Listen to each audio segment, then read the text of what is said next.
नमस्कार। यूट्यूब प्रत्येक दर्शकों को चंद्रकांतिर मो दृष्टि और दिगंत चैनल स्वागत।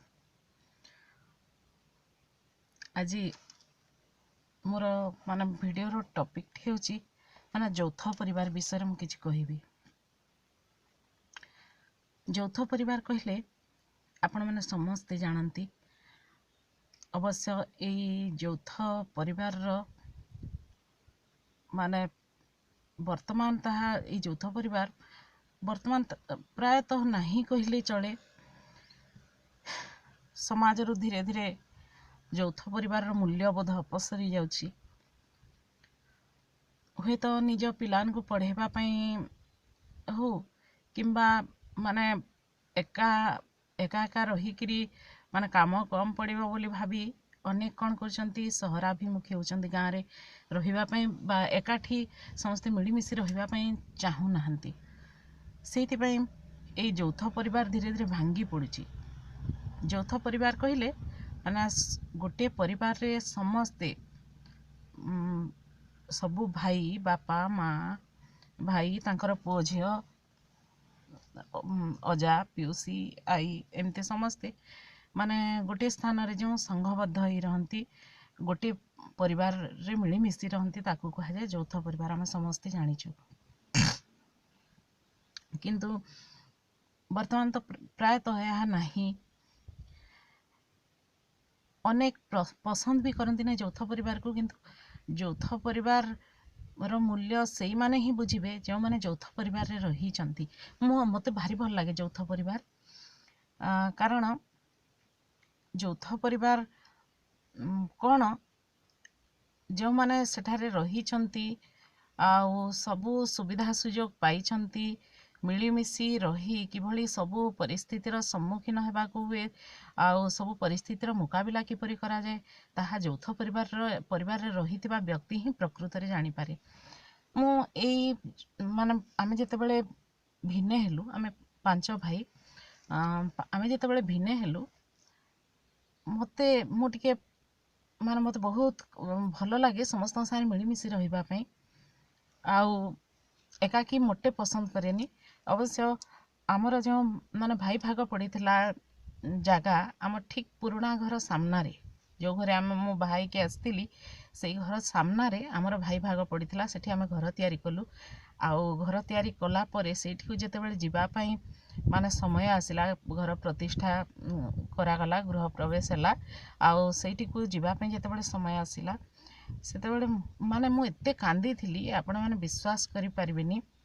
मु सेमती बड़े करी कहूनी किंतु मते भारी खराब लागितला से दिन बहुत कष्ट लागितला कारण आमे घरे समस्ते मिलीमिशि रहूतलु आउ जा डेढ़ सासू गोटे डेढ़ सासू घरे अछंती से समस्ते आमे माने रंधा सरला परे समस्ते जो बसिकिर गोटे जारे खाऊ नाना प्रकार आलाप आलोचना हुए विभिन्न गप हुए मजा मजलिस चले जहाँ टिके कष्ट हेले भी तांको सहित जो शेयर करी मु करे से माने भी करंती मो संगरे यही सब कथा भाभी मु आ कहा सहित सेमिति माने मिसी भी केमती आलाप आलोचना करी एमती माने खुशी रे खाइबा समय टी केमती कटिबो सोईबी केमती निद आसीबो मु केमती एका रहिबी भाभी मते भारी खराब लागिला सेमान को भी खराब लागिला। किंतु सान मते बुझेले अरे तू तो बेसी दूर जाउनु एई घर सामना रे आम घर सामना रे घर आउ तू एते माने दुखित कौन पई होछु कांदुछु काहेकि बहुत बुझेले। अवश्य किछि दिन परे सेमती चलीला जेमती चालू पूर्वरु चालुतला सेमती चलीला। तापरे आमे जुआड़े भी जाऊ माने धरंतु माने गोटे जगह रे थिले यौथ परिवार भितरे थिबे माने सब सुविधा सब प्रकार सुविधा हुए आउ मु थरे मोर गोटे माने बड़ भाई को भी पचारि थिली से बड़ भाई को कही दादा समस्ते मिलीमिशि थिला बेले आमर माने पूरा अचिंता थी मो घर छाड़ी जुआड़े भी पलि गले मते किछि चिंता लाग नथला एबे सब प्रकार चिंता। तापरे से दादा जनक कहले प्रकृत रे यौथ परिवार रो उपकारिता को मूल्यबोध को समस्ते वर्तमान जो भूली जाउछंती ताहा माने यौथ परिवार रो मूल्य बहुत बेसी जीवन रे रहिछि।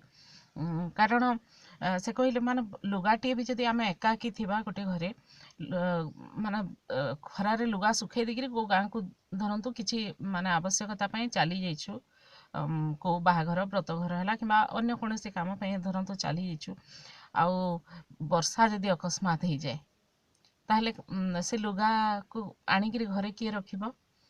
ମାନେ ବାହାରେ ଯଦି କେଉଁ ଜିନିଷ ପଡ଼ିଥାଏ ଘରେ କିଏ ସାଇତିକି ରଖିବ? ମାନେ ଯଦି ଆମେ ଗୋଟିଏ ଜାଗାରେ ଥିବା ସେଇ କାମ ମାନେ ଘରର ଅନ୍ୟମାନେ ଯେଉଁ ଥିବେ ଆମର ଅନୁପସ୍ଥିତିରେ ସେମାନେ ସବୁ କରିଦେବେ। ଏଭଳି କି ମୁଁ ବି ଅନୁଭବ କରିଛି, ମୋତେ ସେଦିନ ମାନେ ଦାଦାର କଥା ବହୁତ ଭଲ ଲାଗିଥିଲା ଆଉ ମୁଁ ନିଜେ ବି ଅନୁଭବ କରିଛି। ଶରୀର ଯେତେବେଳେ ଅସୁସ୍ଥ ହୁଏ ମାନେ କେମିତି ସେ ଘରର କାମ ସବୁ ହେଇଯାଏ ମୁଁ ନିଜେ ବି ଜାଣିପାରେନି, ଆରାମରେ ମାନେ ଆରାମ କରିବାକୁ ସମୟ ମିଳେ। କିନ୍ତୁ ଯଦି ଏକା ଥିବେ କ'ଣ ଅସୁବିଧା ହେବ କହିଲେ? ମାନେ ନିଜେ ବାଧ୍ୟ ହେଇକି ନ ରାନ୍ଧିଲେ କ'ଣ ଖାଇବେ? ନିଜର ହଜବେଣ୍ଡକୁ ନିଜର ଛୁଆ ପିଲାଙ୍କୁ କେମିତି ମାନେ କାନ୍ଦି କାନ୍ଦି ବି ରୋଷେଇ କରିବାକୁ ପଡ଼ିବ, ସେମାନଙ୍କୁ ଖାଇବାକୁ ଦେବାକୁ ପଡ଼ିବ, ଘରର ଯାବତୀୟ କାର୍ଯ୍ୟ ତୁଲେଇବାକୁ ପଡ଼ିବ। କିନ୍ତୁ ଯଦି ଗୋଟିଏ ଜାଗାରେ ଥାଆନ୍ତି ମାନେ ମିଳିମିଶି ଥାଆନ୍ତି ତାହେଲେ ନିଜକୁ ମୋଟେ କିଛି କାମ କରିବାକୁ ପଡ଼ିବନି, ଆରାମରେ ମାନେ ରେଷ୍ଟ ବି ନେଇପାରିବେ। ଶରୀର ଅସୁସ୍ଥ ହେଲେ ନିଜର ଛୁଆ ପିଲାଙ୍କ ଚିନ୍ତା ବି ପଡ଼ିବନି।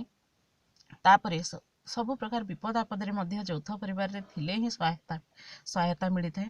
ଆଉ ଏକାକି ଥିଲେ ବହୁତ ନିରାଶ ଲାଗେ ସେ ସମୟରେ, ବିପଦ ସମୟରେ ଯେମିତିକି କେହି ନାହାନ୍ତି, କେହି ସାହାଯ୍ୟ କରିବା ପାଇଁ ନାହାନ୍ତି, ମାନେ ଭାରି କଷ୍ଟ ହୁଏ। ଆଉ ଆଜିକାଲି କିନ୍ତୁ ମୁଁ ଦେଖୁଛି ପ୍ରାୟ ମାନେ ବାହା ହେଇକିରି ଆସିବେ ଦିନ 8ଟା କି 10ଟା ବି ରହିପାରିବେ କି ନାହିଁ କି ଜାଣି, ମାନେ ସେମାନେ ଚାହାନ୍ତି ଯେ ସ୍ୱାମୀ ଯେଉଁଠି ଚାକିରି କରୁଛି ସେଇ ସ୍ଥାନକୁ ପଳେଇବେ। ଅବଶ୍ୟ ନିଜ ଛୁଆ ପିଲାଙ୍କର ଭବିଷ୍ୟତ ପାଇଁ କେଉଁଠିକୁ ପାଠ ପଢ଼ାଇବା ପାଇଁ ଗଲେ ସେଇଟା ଭିନ୍ନ କଥା। ସେଇଠି ଯାଇକି ସେମାନେ ବସତି ବି ସ୍ଥାପନ ମାନେ ଘର ଦ୍ୱାର କିଣିକିରି ଜାଗା କିଣିକିରି ଘର ଦ୍ୱାର ତିଆରି କରିକି ସେଇଠି ନିଜେ ରହିଯାଉଛନ୍ତି। ଫଳରେ ଗାଁ ମାଟି ନିଜର ଖାଁ ଖାଁ ଲାଗୁଛି, ଗାଁର ବିକାଶ ହେଇପାରୁନାହିଁ। ସେଇଟା ବି ଭିନ୍ନ କଥା, ମାନେ ସେଇଟା ତ ଭିନ୍ନ କଥା, ଆଉ ସେଇଟା ବି ଗୋଟେ ବଡ଼ ସମସ୍ୟା। କିନ୍ତୁ ବର୍ତ୍ତମାନ ଲୋକେ ମାନେ କାହା ସାଙ୍ଗରେ ମିଳିମିଶି ରହିବା ପାଇଁ ଚାହୁଁନାହାନ୍ତି, ଯେଉଁ ସେଇଟା ହେଉଛି ବଡ଼ ପରିତାପର ବିଷୟ। ଏଭଳି କି ମାନେ ଏକାକିତ୍ୱ ଭିତରେ ଯେଉଁ ଏକାକୀ ଜୀବନଯାପନ କରୁଛନ୍ତି ସେଇ ଭିତରେ ଯଦି ନିଜର ପରିବାରର ସଦସ୍ୟ କେହି କୁଣିଆ ଆସନ୍ତି ମାନେ ଅସମୟରେ ପହଞ୍ଚିଗଲେ ଘରେ ମୁଠାଏ ମାନେ ଭାତ ମୁଠାଏ ବି ଦେବା ପାଇଁ ନଥାଏ, କିଣିକିରି ଯାହା କିଛି ଦେବେ। ଆଉ ଧୀରେ ଧୀରେ ମାନେ ଆମେମାନେ କ'ଣ ହେଇଯାଉଛୁ, ମୁଁ ସମସ୍ତଙ୍କ କଥା ହିଁ କହୁଛି, ପ୍ରାୟତଃ ଆମେ ଏକାକି ରହିଲା ଭିତରେ ନିଜେ କର୍ମକୁଣ୍ଠ ହେଇଯାଉଛୁ, ମାନେ ଅଳସୁଆମୀର ବଶବର୍ତ୍ତୀ ହେଉଛୁ। ଫଳରେ ନାନା ରୋଗର ମଧ୍ୟ ଶିକାର ହେଉଛୁ। ଏଇସବୁ ବିଭିନ୍ନ ସମସ୍ୟା ଦେଖା ଦେଉଛି। କିନ୍ତୁ ଯୌଥ ପରିବାରରେ ଥିଲେ ସମସ୍ତେ ଭାବନ୍ତି, ପ୍ରାୟତଃ ଭାବନ୍ତି ଯେ ବହୁତ ଜଣ ଯଦି ପରିବାରରେ ଥିବେ ଏକାକି ମାନେ ଏକାଠି ହେଇକି ଥିବେ ତାହେଲେ କାମ ବେଶୀ ପଡ଼ିବ। ମୋଟେ ପଡ଼େନି, ମୋ ହିସାବରେ ତ କାମ ମୋଟେ ପଡ଼େନି। କାମ ଭାଗ ହେଇଯାଏ। କିଏ ଯଦି ବାସନ ଦୁଇଟା ମାଜିଦେବ, କିଏ ମାନେ ପରିବା କାଟିଦେବ, କିଏ ମସଲା ଟିକେ ବାଟିଦେବ, କିଏ ରୋଷେଇ କରିଦେବ, ମାନେ କାହା ହାତରେ ବେଶୀ କାମ ନଥାଏ, ଟିକେ ଟିକେ କାମ ଭାଗ ହେଇଯାଏ ଆଉ ମୋଟେ କଷ୍ଟ ହୁଏନି। ଆଉ କଥାବାର୍ତ୍ତା ଭିତରେ ମଜା ମଜଲିସ୍ ଭିତରେ ସେଇ କାମ ବି ଏମିତି ସୁରୁଖୁରୁରେ ହେଇଯାଏ, ବଡ଼ ବଡ଼ କାମ ବି ଅତି ସହଜରେ ମାନେ ସୁଚାରୁ ରୂପେ କରିହୁଏ। ତେଣୁ ଯୌଥ ପରିବାର ମୋତେ ଭାରି ଭଲ ଲାଗେ। ଆଉ ମୁଁ ଅନୁରୋଧ କରୁଛି ଆପଣମାନେ ବି ଯୌଥ ପରିବାରର ମୂଲ୍ୟକୁ ବୁଝନ୍ତୁ। ଆଉ ମାନେ ବିନା କାରଣରେ କୌଣସି ମାନେ ଅସୁବିଧା ଯୋଗୁଁ ଯଦି ବାହାରକୁ ଯାଉଛନ୍ତି ତ ଭଲ କଥା, କିନ୍ତୁ ବିନା କାରଣରେ ନିଜର ପରିବାରର ସୁଖ ସ୍ନେହ ସୌହାର୍ଦ୍ଦ୍ୟକୁ ଏଡ଼େଇ ବାହାରକୁ ଯିବା ପାଇଁ ଚାହାନ୍ତୁ ନାହିଁ। ଏହା ହିଁ ମୋର ଆପଣମାନଙ୍କୁ ଅନୁରୋଧ। ଆଉ ଆମେ ମା ଘରେ ଯେମିତି ଥିଲେ, ଯଦି ମା ବାପାଙ୍କୁ ଯେତେ ନିଜର କରିପାରୁଥିଲେ ଶାଶୁଘରକୁ ଗଲା ପରେ ମଧ୍ୟ ଶାଶୁଘରର ପରିବାରକୁ ଯଦି ସେତିକି ନିଜର କରିପାରିବା ସେମାନେ ବି ଆମକୁ ସେତିକି ନିଜର କରିବେ। ଆଉ ବିଶେଷ କିଛି ମୁଁ କହିବିନି, ସେମିତି ବି ଭିଡ଼ିଓ ମୋର ଟିକେ ବଡ଼ ହେଇଯାଏ। ଆଉ ଯଦି ଆପଣମାନଙ୍କୁ ଭଲ ଲାଗିଥିବ ଲାଇକ୍ ସେୟାର ସବସ୍କ୍ରାଇବ୍ ନିଶ୍ଚୟ କରିବେ, କମେଣ୍ଟ ବି କରିବେ। ଆଉ ମାନେ ସବସ୍କ୍ରାଇବ୍ କଲା ପରେ ବେଲ୍ ଆଇକନ୍କୁ ଟିପି ଦେବେ ଆଉ ନନ୍କୁ ମଧ୍ୟ ଟିପି ଦେବେ। ଏତିକିରେ ରହୁଛି, ନମସ୍କାର।